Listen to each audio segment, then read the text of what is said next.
Bismillah, alhamdulillah, wa salatu wa salamu ala rasulillah wa ba'd. So, does your voice sound shaky?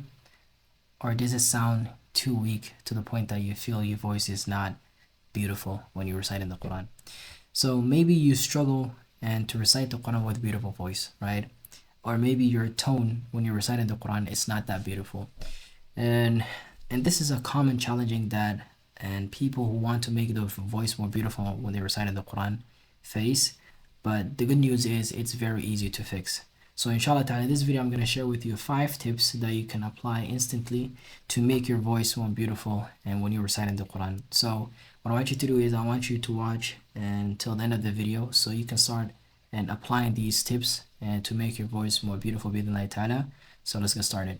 So the first tip is mastering your breath. Breathing properly makes your recitation more beautiful. It makes it more smooth. It makes your recitation more flow and more beautiful when you're reciting the Quran. And so for example, let's say you're starting right now and you just started reciting the Quran, or you're just new imam, or you just practicing to read the Quran in front of people. One of the common things that will happen first is you're gonna start losing how to breathe. I'm not gonna say, I don't mean like that you're gonna forget how to breathe. But let's say you came to Surah Al-Fatiha, and especially in غير المغضوب عليهم ولا الضالين. So probably you're going to be like غير المغضوب عليهم ولا الضالين. You start losing your breath, right? And the masters, and when it comes to reciting the Quran, those who actually master how to recite the Quran, the first thing they do is they practice how to breathe. So the first thing that you need to do is, in order for you to make your voice more beautiful when you're reciting the Quran, is to control your breath, to be able to know, okay, where am I going to lose my voice? Where am I going to lose my breath? So you pause, you can go back. One of the things that you can do is practice deep breathing, right? Take a deep breath from your nose, hold it, then let it go after 4 seconds. Keep doing that until you're going to be able to master how to breathe. And a practical way that you can practice this in real life is, and try to read Surah Al-Fatiha in one breathing. Like, take a deep breath and just read Surah Al-Fatiha. Not fast, but slow. And see where do you stop. So for example, you're going to be like, Alhamdulillahi Rabbil Alameen Ar-Rahmanir Rahim Maliki Yawmiddin Iyyaka na'budu wa Iyyaka nasta'in Ihdina as-siratal mustaqim Siratal ladhina an'amta alayhim غير المغضوب عليهم ولا الضالين.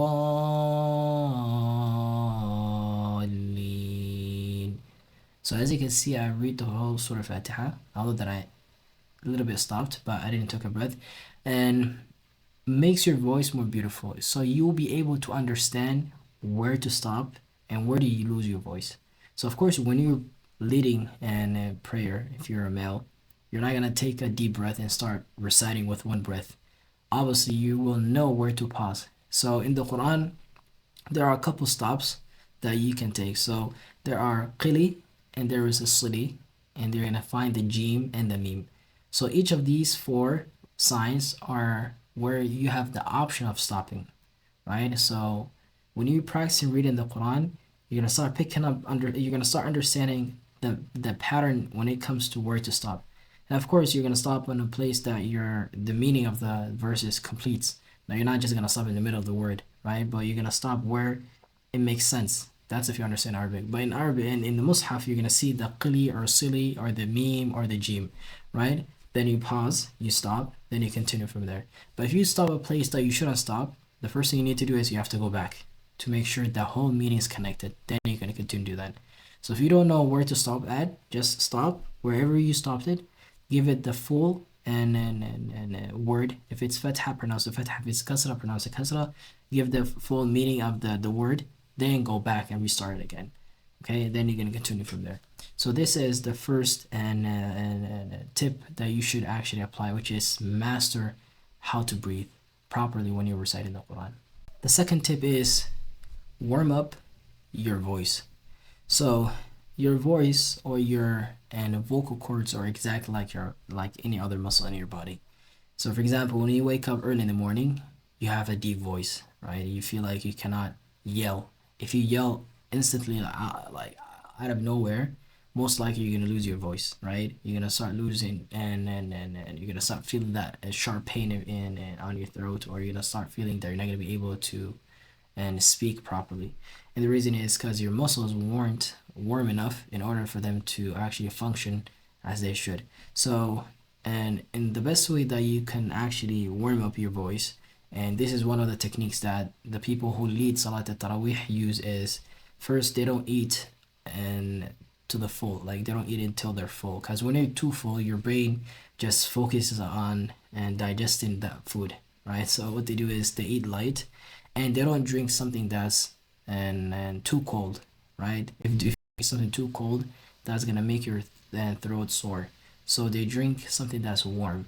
So this is actually something that I heard from Sheikh Hassan Saleh, and when he came to visit our community over here and in Minnesota, St. Cloud, and one of the things that I asked him was, Sheikh, how could you continue recite the Quran with the same tone without losing your voice? Right? Because for me, of course, each person has capacity. I noticed that after one juz, 20 pages, 30 pages, you're gonna start noticing that you're getting tired. But for him, mashallah, he continues and reciting the Quran 2 nights, 3 nights, probably Taraweeh and Tahajjud, with the same tone, with the same voice, without you noticing if he's getting tired or not, and whatnot. And he was like, I don't drink something cold. I avoid as much as possible to drink something cold. And I warm up before I recite the Quran. I was like, "What? Warm up? Like, are you gonna start like running, or are you going to exercise or something?" And he was like, "No, like I warm up exactly like one of you guys when they before they play soccer or basketball, they warm up." And that was the first time hearing that from him, and as a qari, and he said, and I do humming, like making sure that I have that capacity of making my tone and my vocal cords go high and low, and I don't drink something that's too cold or something that's too hot. So for you as a person who wants to make his voice more beautiful, try to practice reciting the Quran with a low tone, then gradually you increase your tonality, right? You go up little bit by little bit. You don't just start from a high pitch and just go down. You go gradually little bit by little bit. Although this seems more like a science, but at the same time, these are things that you need to do in order for you to make your voice more beautiful. No one reads with a beautiful voice the moment they wake up. They do it like throughout the day, like they practice. Early in the morning, they practice a little bit. Then at the noon, they're practicing. Then when Maghrib comes around, then they're already ready. So they're ready to start reciting the Quran without them clearing their throats. Like some people, when they start leading others, they start clearing their throats. Why? Because they didn't warm up. So to avoid that to happen is try to practice with a tonality, or try to practice with a tone that you are comfortable with. That's not gonna make your voice too sharp or too loud or too, and what is it called, thin, and just like read the Quran naturally, basically. Okay, so this was the second tip. So the third tip is master your tajweed. Focus on your tajweed. Make sure that your tajweed rules are correct. The end goal of reciting the Quran is not to have a beautiful voice. The end goal of reciting the Quran is to understand what you are reciting. In order for you to understand what you're reciting, you have to read it properly, right?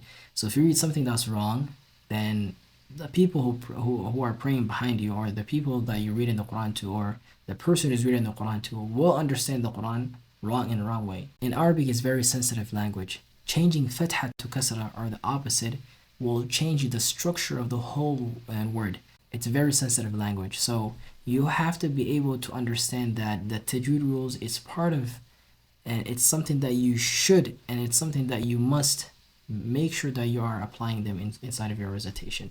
So for example, and if you read with a beautiful voice, so for example, if I say Alhamdulillahi Rabbil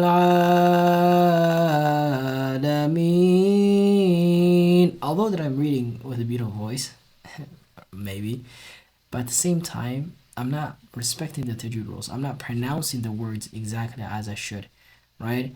But the opposite, it's way better. Meaning that even if you have a regular voice, like you don't have that people that can control their voice, go up and go down, but you focus on the tajweed rules, your voice will be beautiful automatically. So for example, if you read Surah Al-Fatiha with no voice, just the same tone that I'm reading and that I'm talking with right now, but you respect the tajweed, your voice instantly will become more better. So for example, you're gonna be like, Alhamdulillahi Rabbil Alameen, Ar-Rahmanir Rahim, Maliki Yawmiddin, إياك نعبد وإياك نستعين اهدنا الصراط المستقيم.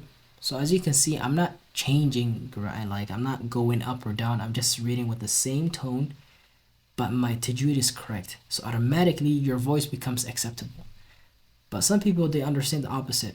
Like they start making their voice beautiful before them knowing the tajweed rules. So what I want you to do is, as an actionable step, is try to apply tajweed rules gradually. Right? Learn the tajweed rules first. Then afterwards, think about how could you beautify your voice. If you start with voice first and your tajweed is not correct, then whatever that you're gonna read will be unbeautiful. Although that you seem or you sound a beautiful voice, that you look like you have a beautiful voice, right? So tajweed is something that you should focus on more than beautifying your voice, because the tajweed will make your voice more beautiful. Tip number 4, use your natural tone. Most of the people, they try to copy other reciters, right? But the beautiful thing is not just to copy, is to have your own unique tone where you're going to be able to read the Quran comfortably without you like mimicking other reciters. Like imagine yourself being able to recite the Quran that you have a unique voice. Like you have this unique voice that you're not mimicking anyone else. So the question would be, how can I have a unique voice although that I don't know where to start from? So what you can do is you can just find the best reciters that you like, listen to their tone, listen to their recitation, and pick one of their voice and pick another person's voice and try to mix it up and just make it yours. These are one of the ways that you can actually have a unique voice. So for example, if you're a person who likes to listen to Sudais, right?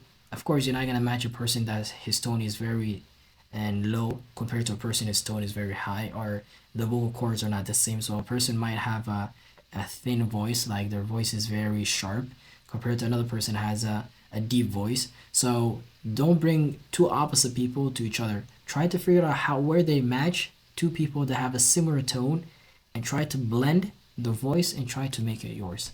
This is one of the ways that you can come up with a unique voice that's yours.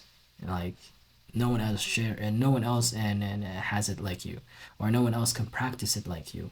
And if you have your own voice that's beautiful, then alhamdulillah, that's perfect. If you have a voice that you think that it is beautiful and you respect the tajweed rules and you apply all the rules in tajweed, then that's all you need. Then you just have to be confident reciting the Quran and of course controlling your breath. Other tips, you start implementing them in your own voice, then that makes you unique. Then probably inshallah ta'ala you might be a reciter and later on, right? But make sure that don't copy. Don't just copy other people. Make sure that you have your own touch. Make sure that you have your own voice, right? Because if you copy another person and you don't know why they're reading in that specific way, then where does the ajr comes from? It comes from you identifying how can you make this Quran part of your life, part of your way that you recite the Quran, not just copying, right? So for example, and some people, they copy others like blend, like they just copy them like exactly like that person. So I came across a person, I think so it was a couple years back, and one of the reciters, he was copying Sudaisi, or he was copying another reciter, and he was copying him to the point that he was crying where that person was crying. I was like, is he crying like exactly that person? I noticed that while he was reciting the Quran, like the tears and everything wasn't there, but he was trying to mimic that voice exactly that reciter did. I don't remember if it was in Shuraim or and it was Sudais, but it was one of both of them. One. It was either it was Sudais or either it was in Shuraim, but the person was crying exactly that person. And I was like, this person is just copying this person exactly what he did when he was reciting the Quran. So the end goal is, how can you have a unique voice that when you recite the Quran with, that touches your heart, right? The Quran has to go through you first before it goes through the other people. If your voice is natural person, but when you recite the Quran, you interact with it, then that's when you're gonna start touching other people's and hearts, right? You might come across a person who doesn't have that beautiful voice, but when he reads the Quran, he has this touch, he has this voice that just goes through you. And I came across a lot of people like this, like they don't have that beautiful voice, but when they recite the Quran, they're just, mashallah, like you'd be like, subhanAllah, this person has a unique voice. Compared to another person that has the potential of just going up and down in maqamat and whatever, but at the end of the day, when you come out from the side, you'll be like, what is that? What happened? Like, I was like, and this is different emotion or this different type of whatever, what happened, right? So you keep asking yourself, like, this person, he didn't reach the potential of being able to and interact the Quran with. So, tip four, make sure that you have a unique voice. And the way that you come up with it is if you have a unique voice, just stick what you have. Try to understand others, how they came up with that voice, blend it up using your own way, and inshallah ta'ala, your voice becomes naturally beautiful. Tip number five, which is listen to expert reciters for inspiration. And this is a very good one, and I really like this part, which is you're not listening to others to mimic them. You're listening to the expert for inspiration. When you listen to other reciters that are well skilled, like they know how to recite the Quran, like you're not just mimicking them.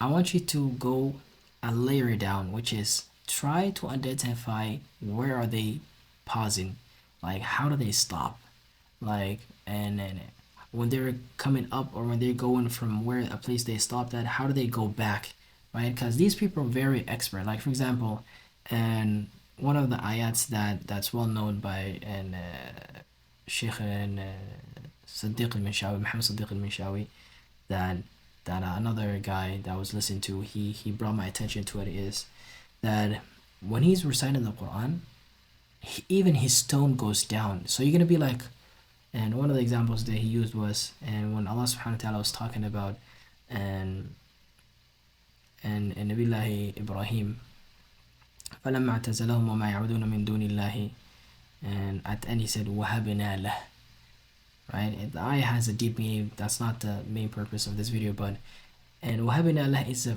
right place to stop, and the way that he stopped is beautiful. فلما اعتزلهم وما يعبدون من دون الله وهبنا له. So for you, in order for you to have that and capacity of being able to pause like as he did, although if you don't understand it, but that pause will make your recitation more beautiful, because you will understand that he didn't just pause over here just because he was losing his breath. He paused over here for a reason. So for you to understand and to have that inspiration is try to listen to them carefully and mimic exactly where they pause at, even if you have your own unique voice. Like even if you have your own unique voice, try to mimic where they pause, how they go out from there, how do they restart the ayats, how do they end the ayats, right? So these are things that you can use for inspiration. But the key is that you have to find a skilled reciter. Don't just follow any person that you feel like their voice is beautiful, because all the scholars are not the same, right? And so there are five reciters that people highly recommend to listen to, and most of them are Egyptians, to be honest. So and I don't know, for some reason they're Egyptian. So first is Khalil Husari. Right, this guy, he is the top. Khalil Husari, number one.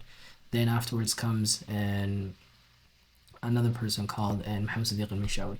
That's to be honest, I like to listen to that sheikh a lot. Then the third will be and Hassan Banna. The fourth will be another guy called and Tablawi, I think so. And number five, and I cannot remember, but there are five you can go after, but you just have to pick one person. You don't have to go after all five of them. You just pick one person, you stick with him, you listen to him, and you just and Abbas al Samad, sorry, I forgot about Abbas al Samad. So Abbas al Samad is actually, he's very good too. But Khalil Husri is the number one. Why? Because his articulation, how he stops, and he's like the goat when it comes to reciting the Quran. So You could just find one of them, stick with them, listen to him, and the only purpose you're listening to him is to learn, not to enjoy, which is two different things. You can listen to a person that you enjoy listening to the Quran from, and a person that you learn from. So these five are very high and recommended people that you can listen to make sure that you have the inspiration to know their pace, how do they pause, how do they, and what is it called, and restart the ayats, how do they end the ayats, how do they connect the ayats to each other. So I highly recommend that. So these were the 5 tips that you can actually apply in your Quranic recitation that will improve your recitation, or at least will make your voice more beautiful, inshallah ta'ala. So if you really want to know how did one of our students, Muhammad, went from not being able to recognize a single letter to be able to recite the Quran fluently with a beautiful voice, what I want you to do is I want you to watch the video inside the description and bar where you're going to be able to watch that video, and inshallah ta'ala, and benefit from it. And so don't forget to like the video, share it with those that you think will benefit from it. Jazakumullah khair, and I will see you inshallah ta'ala on the next video. Wassalamu alaikum wa rahmatullahi wa barakatuh.